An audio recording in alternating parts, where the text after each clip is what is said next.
Él es periodista especializado en política bonaerense, conduce Tengo lo tuyo por FM La Patriada, lunes a viernes de 18 a 20, participa en Nuestras Voces, participa en Tiempo Argentino y es una de las voces, sí, o plumas es lo correcto, más interesantes para leer en realidad en aumento cuando se trata de cubrir la interna opositora en la provincia. Estamos hablando de Nicolás Marsico. Nicolás, bienvenido a Todas las Tormentas Juntas, acá Esteban Chiacho, ¿cómo te va? Buenas tardes. ¿Cómo estás, Esteban? Buenas tardes. Bien, gracias por el contacto. Un placer, a vos por la paciencia, Nicolás. Gracias por hacerte el ratito para charlar. Antes que nada, te traslado una duda que nos había quedado de uno de los bloques anteriores, que es esto de no subestimen a la UCR en la interna con Santilli, porque el aparato radical, si bien ha quedado un tanto abandonado el último tiempo, debido a su rol, sigue igual de aceitado, sigue con el mismo poder. ¿Vos crees que Manes puede hacerle frente a Santilli? ¿Cómo ves las chances radicales en provincia? Bueno, hay algo interesante, Esteban, que podemos pensar y analizar, sobre todo en la previa, ¿no? Recordamos, digo, es un dato que seguramente ustedes lo habrán ido repasando y lo seguirán repasando los próximos días, pero estamos en unas nuevas vísperas de este cierre de listas, que Total. es el próximo sábado, 24 de julio a las 24 horas. Para los que nos dedicamos al periodismo político, estos momentos de cierre de listas y los años electorales es como para los periodistas deportivos, ¿viste? La Copa América, el Total, Mundial o algo por el total, estilo.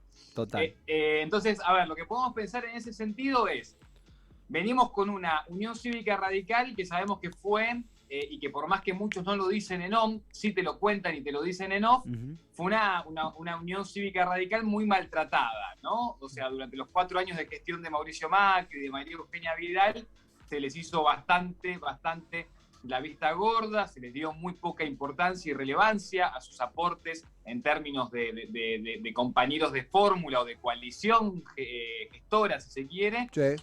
Y a ver, lo que podemos pensar ahí es que hay una estrategia interesante en cuanto a, por lo menos, la Unión Cívica Radical buscando ganar volumen. Después, si eso va a tener un impacto real o no, ya por supuesto hay una parte que es el misterio de todas las elecciones, que es cuando los argentinos y argentinas vamos a las urnas, pero lo que sí es seguro es que tanto como lo hizo Juntos por el Cambio y el PRO en general, buscando y tratando de buscar y conseguir volumen político y volumen electoral con ruido interno, que eso después se trasluce a lo que tiene que ver con la cuestión y la cobertura mediática, ¿no? Todas esas cosas son estrategias que muchas veces hacen los espacios políticos y los partidos para poder de alguna manera ganar volumen y que por más que después terminen estando de acuerdo o no, igual se hable de ellos durante unos cuantos meses o durante unas cuantas semanas, ¿no? Total, absolutamente. Entonces, en ese sentido, lo que sí vemos es una estrategia de la Unión Cívica Radical tratando de imitar algo de lo que también hizo el PRO con María Eugenia Vidal, con Larreta y con Santilli, enfrentados a Patricia Burrich, a Mauricio Macri, bueno, haciendo lo mismo en su lógica interna. Con esto tenemos que recordar también que hace 2 meses tuvimos una elección, una votación interna de la Unión Cívica Radical para conducir el comité provincial, ¿no? El comité de la Unión Cívica Radical en términos bonaerenses, Sí. y allí se enfrentaron Maximiliano Abad, que es un diputado provincial, ¿no? De la provincia de Buenos Aires, que es de alguna manera un representante de lo que antes era el ex vicegobernador Daniel Salvador, Sí. gente muy alineada y muy afín a María Eugenia Vidal. Y por otro lado, esa interna se jugó con una diferencia de porcentuales de votos bastante pequeña para lo que fue esa interna radical.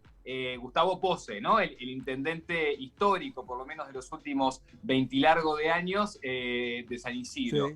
En ese sentido, hay que decir que Pose ganó cierta relevancia dentro de la UCR bonaerense porque recordemos que sobre 100.000 votos que tuvo la interna radical hace 2 meses en toda la provincia de Buenos Aires, Pose perdió nada más que por 7.000 votos. O sea que si lo hacemos en términos porcentuales, la cifra es redonda, ¿no? Digo, un 50 a 43 sería el porcentual. Eso lo dejó con cierto margen y cintura para poder pelear un poco. Y bueno, de hecho, sin ir más lejos, eso lo vemos hoy traslucido en una candidatura de él, porque, digo, si las listas se cerrasen hoy, tenés 3 opciones. La que encabeza Santilli, que acordó con Jorge Macri en los últimos días, Sí. la que encabeza Facundo Manes, que acordó con Emilio Monzó y que están ahí con muchas chances de convencer a Margarita Stolbizer para que también acompañe en esa lista. Y después tenés una tercera lista que es la de Gustavo Pose. Ahí lo que planteamos entonces, y volviendo al origen de lo que preguntabas, Perdón, yo también hago radio y soy la No, regla, no, está perfecto. Por favor, Cualquier cosa me interrumpís. más que Y tranquilo. entonces, ahí lo que vemos es esto que vos preguntabas inicialmente, ¿no? O sea, dentro de Juntos por el Cambio, a su vez, una interna radical. Pero atentos, porque acá tenemos que hacer una salvedad. Hay una interna radical, Sí. es verdad, entre Gustavo Posse y la figura de Facundo Manes. Eso Sí. es cierto. Pero no nos olvidemos que la figura que está atrás de ambas figuras del radicalismo bonaerense hoy es la figura de Martín Lustó. Martín Lustó fue quien acompañó a Gustavo Posse a que dé el debate por las internas de la Unión Cívica Radical en el Comité Provincial hace unos meses, como Sí. mencionábamos recién, pero también Martín Lustó, el senador nacional, es la misma figura que impulsó a la candidatura de Facundo Manes en esta instancia. Entonces, vemos allí una estrategia de buscar y ganar volumen y dar el debate puertas adentro de Juntos por el Cambio, pero todos con... Hemos tenido una pequeña interrupción, tranquilo, ahí ya vamos a recuperar a Nicolás Marsico. Está describiendo el panorama de la interna opositora. Él hacía todo, ¿por qué todo este preámbulo? Imaginamos, ¿no? ¿Por qué toda esta situación? ¿Por qué todo este contexto? ¿Por qué primarias abiertas, simultáneas y obligatorias? Entonces, estamos viendo una radiografía en vivo de la interna opositora, centrado en el radicalismo. Ahí lo hemos recuperado, Nicolás, ¿nos escuchás? Ahí estamos, se escucha perfecto. Sí, estamos con esta internet, viste que nos trata mal en pandemia y a veces va y viene. Estamos curtidísimos. No, simplemente acotaba. A ver, este preámbulo que vos haces, que claro, es sumamente integral, extenso, pero es imprescindible porque no es una elección como las que se veían quizás en los 90, a comienzos de los 2000. Es una interna en vivo, simultánea, el mismo nombre lo implica, primarias, abiertas, simultáneas, obligatorias, y nos permite ver cosas desde adentro que antes quizá percibíamos de otra manera. En este sentido, tomo justo esta pausa para consultarte sobre el rol de Gustavo Posse, porque mencionabas la opción Manes, la opción Santilli y la opción Gustavo Posse, y cómo Martín Lustó, que es el referente radical porteño quizá de mayor peso actualmente, está bien posicionado con una pierna y una pierna en ambas. En ese sentido, ¿está descartado el arribo de Posse al barco de Manes o es una posibilidad? Mirá, los rumores que trataron de instalar hoy, pero bueno, ya sabrás, Esteban, en estos días previos al cierre de lista siempre lo que se ve es mucha Total. operación política, ¿no? También, pero lo que se trataba de instalar en algunos medios y algunos colegas, si se quiere, cercanos, sobre todo a la figura de Horacio Rodríguez Larreta y de Diego Santilli, lo hago esto como salvedad porque es importante, Sí. es el concepto y es la idea de que quizás si Posse llegase a bajar su candidatura, muy probablemente pueda terminar cerrando un acuerdo, no con Manes, sino más bien con Diego Santilli. Apa. Eso es interesante para pensarlo, porque digo, sea una operación o no, digo, lo que sí tenemos ahí como información es que la búsqueda, ¿no? La búsqueda porque eso suceda, está avanzando. Ahora, cuando uno consulta, ¿no? En las últimas horas el entorno de Gustavo Posse, al entorno de Diego Santilli, Sí. hay un gran no sabe, no contesta, ¿no? Claro. Digo, esta cosa que tratamos de hacer siempre los periodistas, de chequear rápido cuando se corre un rumor. Bueno, hay un gran no se sabe, no contesta, nadie te lo da confirmado. Eso nos puede servir, si se quiere, para especular y tomar entre signos de interrogación la posibilidad de que, bueno, quizá haya un intento de avanzar con la figura de Posse en ese sentido. Es tremendamente interesante. Estamos en conversación con Nicolás Marsico. Él es periodista especializado en política bonaerense, en diferentes medios. Estamos hablando de la interna de Juntos por el Cambio, o Juntos específicamente. Es interesante porque estaba un poquito repasando en mi cabeza cómo queda estos dos bandos de la principal oposición, porque tenemos, repasando, ¿no? Manes, Monzó y quizás Stolbizer versus Santilli, Jorge Macri y ahora la posibilidad de Gustavo Posse, como que tesis y antitesis, ¿no? Y viceversa, de un lado y del otro. Parece un enfrentamiento de eso, ¿viste? Las caricaturas cuando hay uno similar al otro en el otro bando e interactúan. Exacto. En esa lógica, en ese sentido, ¿dónde crees que pone mayormente los porotos o dónde crees que mira más Horacio Rodríguez Larreta? ¿Por qué te pregunto esto? imaginando las aspiraciones presidenciales de Larreta, también fue un poco, corregime si me equivoco, pero en la ciudad se juega en lógica larretista, la elección con María Eugenia Vidal, Patricia Bullrich bajó su candidatura, Mauricio Macri cada vez aparece menos, por lo que vemos. ¿Qué pasaría si se da una victoria de Santilli o qué pasaría si se da una victoria de Manes en la interna de la principal oposición? ¿Dónde crees que apuntaría más Larreta y cómo crees que afectaría la suerte de las aspiraciones de la oposición? Mirá, ahí ya con esa pregunta, Esteban, empezamos a hacer un poco de ensayo con respecto a lo que vendrá, ¿no? A lo que vendrá para adelante, porque sí, la realidad es que por más que todos te digan que no, todos están pensando en el 2023. Esto es así, vos recién destacabas muy bien la aspiración, ¿no? La aspiración a ser presidente de Horacio Rodríguez Larreta. A ver, con respecto a eso, me parece que lo que tenemos que pensar es que Larreta, en este armado electoral que estamos transitando en este 2021, de alguna manera le jugó una pulseada que seguramente fue menos,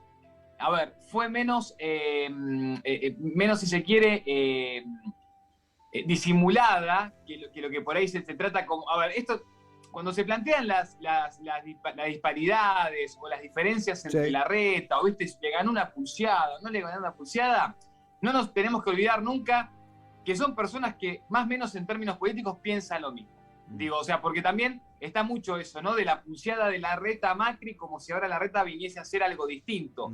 Ellos tratan de jugar un poco ese juego, porque poder jugar ese juego de alguna manera les permite la posibilidad de mostrarse como algo diferente de cara al electorado y a la sociedad, pensando en el 2023. Entonces, sería algo así como, bueno, Larreta al menos malo de Juntos por el Cambio, le ganó la pulseada al más malo que ya hizo un desastre en el país durante 4 años. Entonces, con eso hay que estar muy atentos porque la forma de mirar la forma de mirar la vida, la forma de mirar la política, la forma de mirar un sentido de ciudad o de país, por más que tengan matices, por más que uno sea más moderado que otro, o lo que sea, no deja de ser lo mismo, ¿no? Entonces, en ese sentido, me parece que tenemos que hacer un esfuerzo de conciencia, si se quiere, por no separarlos tanto y por saber que más o menos igual representan los mismos intereses Mauricio Macri y Horacio Rodríguez Larreta. Ahora bien, en términos de estrategias electorales y políticas, sí es verdad que ganó Horacio Rodríguez Larreta junto con Vidal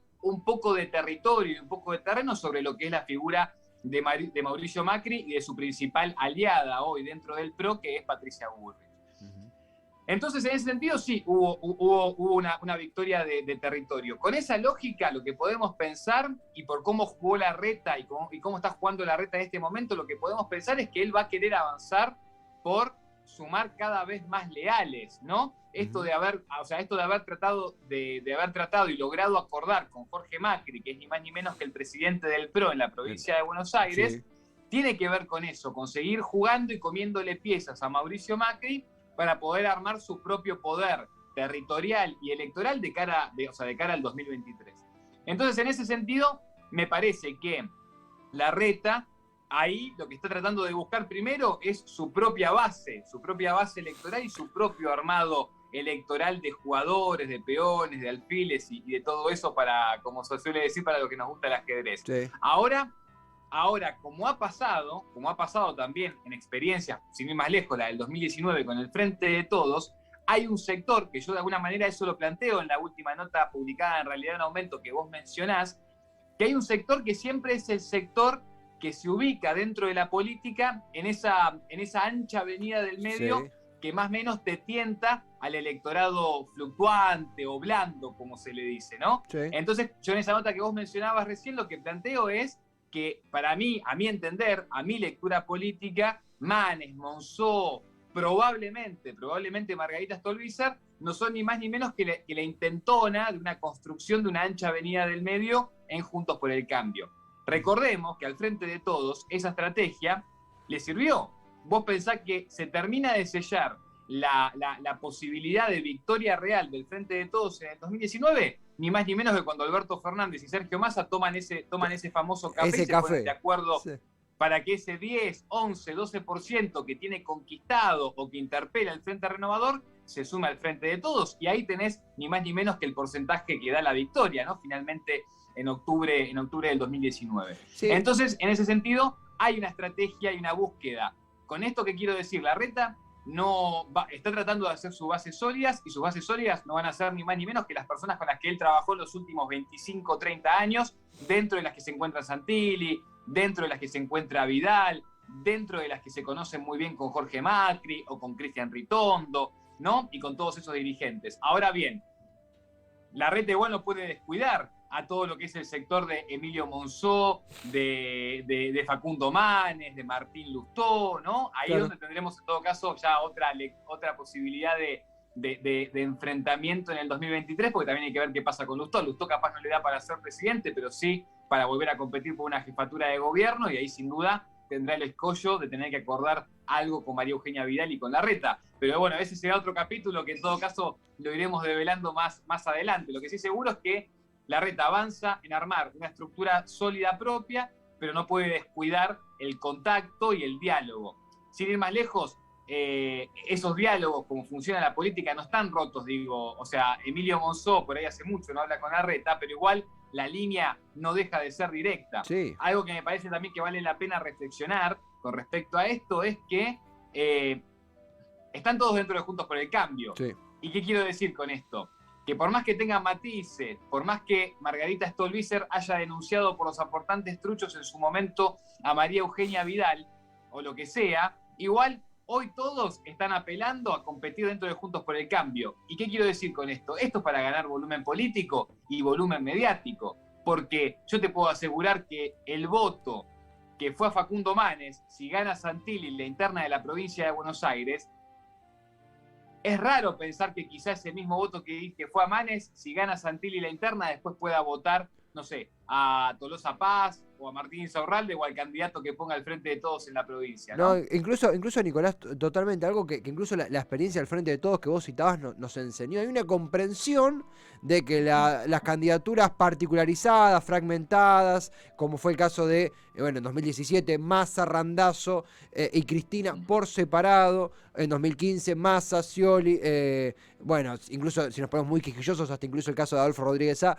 por separado, digo, las grandes coaliciones con aspiraciones un tanto similares o líneas similares, están entendiendo cada vez más esta suerte de bicoalicionismo que hay en Argentina, en donde fuerzas con diferentes vistas y perspectivas, ideologías, pueden convivir. Es el caso del Frente de Todos, que con todas las revisiones y críticas internas que podemos tener, es un frente que a su primera elección va cohesionado y a nadie por ahora se le ocurre, al menos abiertamente, poner una mano fuera de la ventanilla, ¿viste? Lo que sí te quería consultar, Nicolás, primero, muy claro cómo lo explicás, es un tema apasionante, es nuestro mundial, es nuestra Copa América, estamos nerdeándola, está perfecto. Vamos a recomendar los medios en donde estás y donde te leemos y donde te leo personalmente. Antes que eso, preguntarte, robarte unos minutos con esto de la amplia avenida del medio y el caso de Randazzo, el cual, a ver, escucho a Pagni que mide 10 puntos, leo otras encuestas y dicen, no, 2, 3, incluso menos. Está bien, son encuestas, la historia nos enseñó que a veces no la tienen en nada, pero no hay que confiar en ellas. Jamás, por nada del mundo. Pero por eso aprovecho para preguntarte, ¿qué balance haces de esa conquista por la amplia avenida del medio, que parece que atinó a ser Randazzo, y que no es el Frente de Todos, sino Juntos por el Cambio, el que parece que se devora su chance? Parece, ¿qué opinas? Bueno, eso es interesante, y ahí, te soy sincero, están todos muy preocupados dentro del amplio marco de la política argentina, y te diría que hasta incluso las principales preocupaciones vienen de diferentes sectores de Juntos por el Cambio, sobre todo los asociados a Horacio Rodríguez Larreta, porque así como en las elecciones 2017, 2019, la especulación sobre la figura de Randazzo era a quién le podía llegar a robar más o menos, ¿no? O a quién le podía sacar electorado. En algún momento estaba claro que por su fuerte vínculo, y a ver, siempre con estas cosas vale hacer memoria. Digo, Randazzo fue, creo que uno de los 2 ministros que preservó Cristina Fernández de Kirchner durante toda su gestión de punta a punta en 8 años como primera mandataria del Estado Nacional, ¿no? Entonces digo, en una primera instancia, la figura de Randazzo rápido era leída como algo vinculado quizá a un espacio nacional y popular, a un espacio peronista o peronista progresista, pero que estaba buscando generar un matiz propio o un matiz externo al kirchnerismo duro o a la figura de la hoy vicepresidenta de la Nación, Cristina Fernández de Kirchner.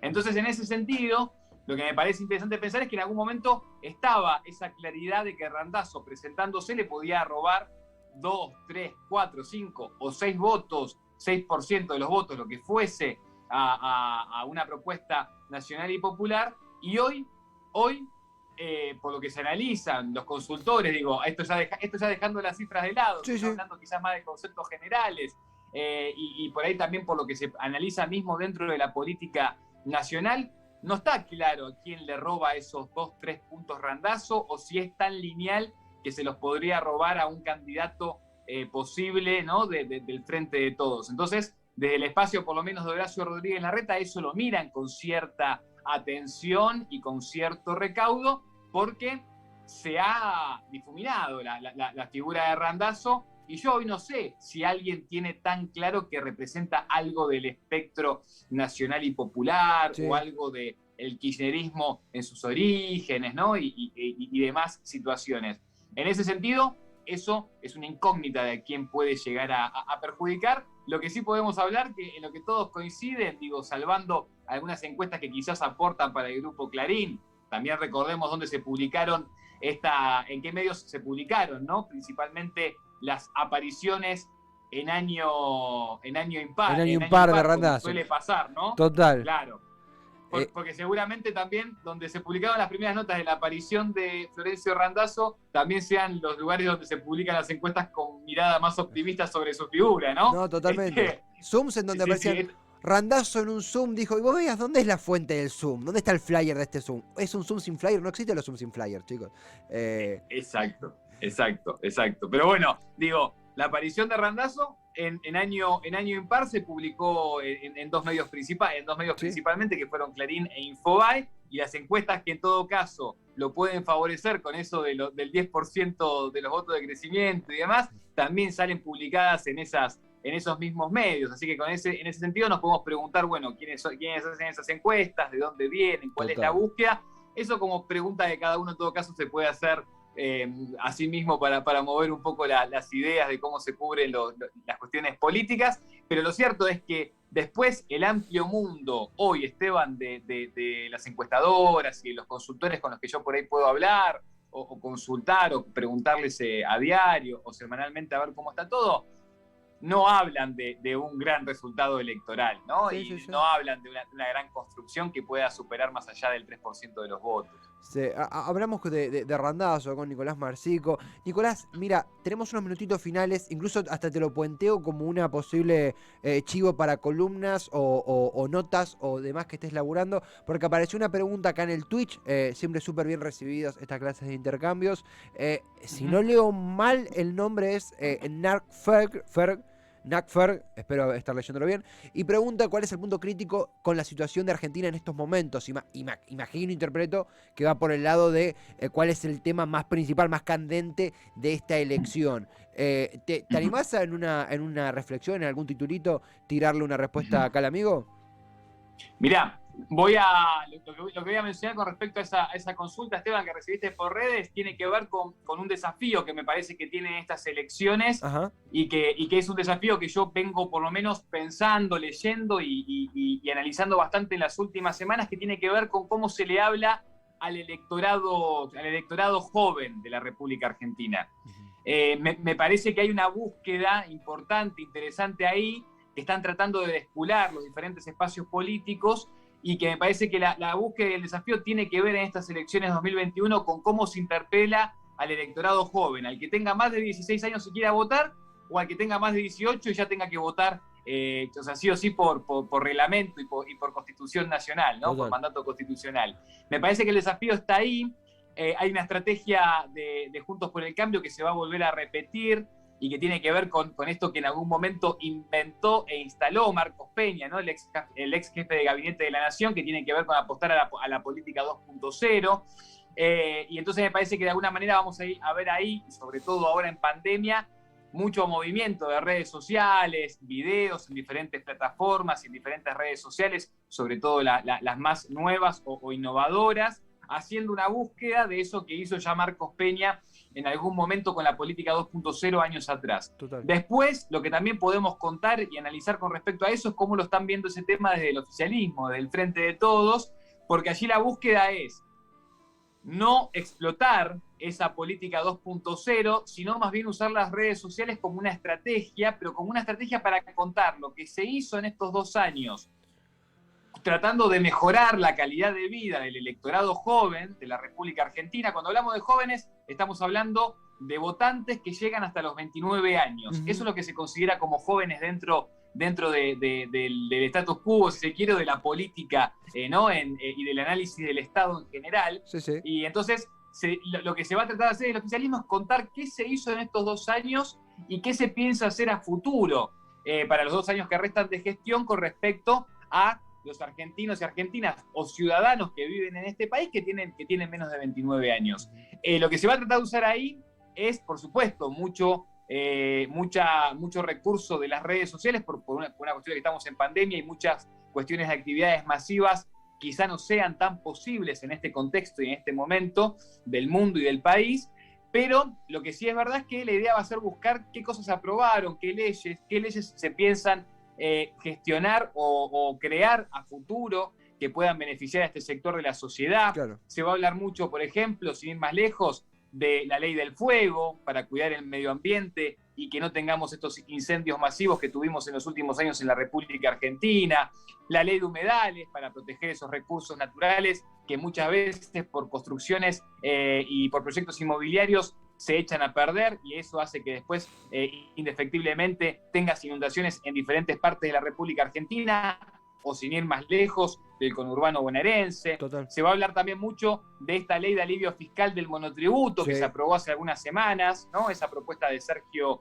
Massa en la Cámara de Diputados de la Nación, que también, por supuesto, después tuvo su paso por el Senado Nacional. Y después también se trata de pensar en posibles proyectos para adelante. Sin ir más lejos, algo que se está estudiando en el oficialismo es ver si a empresarios que contraten a personas de menos de 29 años, en algún momento se puede llegar a instaurar desde el Legislativo Nacional algún tipo de proyecto que lo que haga sea sacarle diferentes tipos de cargas impositivas para que justamente los empresarios argentinos o los empresarios que tienen base en Argentina puedan de alguna manera contratar y verse motivados con esa cuestión de quitas impositivas para contratar a gente joven, ¿no? Sí. Algunas de las búsquedas van por ese lado, pero me parece que el desafío de estas elecciones 2021 tiene que ver con, de alguna manera, poder interpelar al electorado joven y a los que hoy, por ahí, por el momento en el que nacieron, por lo que está pasando o lo difícil que es transitar esta pandemia con crisis sanitaria y económica,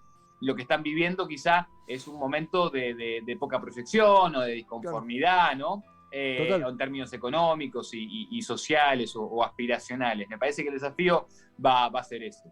Nicolás, la verdad que clarísimo, ha sido un placer inmenso de vuelta. Esto comenzó en las lecturas en realidad aumentada, esto comenzó en realidad en aumento, aumentado tengo los lentes, realidad en aumento, es donde cubrí la interna bonaerense. Bueno, también te podemos escuchar en Tengo lo tuyo por FM La Patriada, en Nuestras Voces y en Tiempo Argentino leerte. Ha sido un placer inmenso, Nicolás, te super copaste, gracias por el tiempo, por ayudarnos a entender, e invitado cuando quieras a seguir charlando.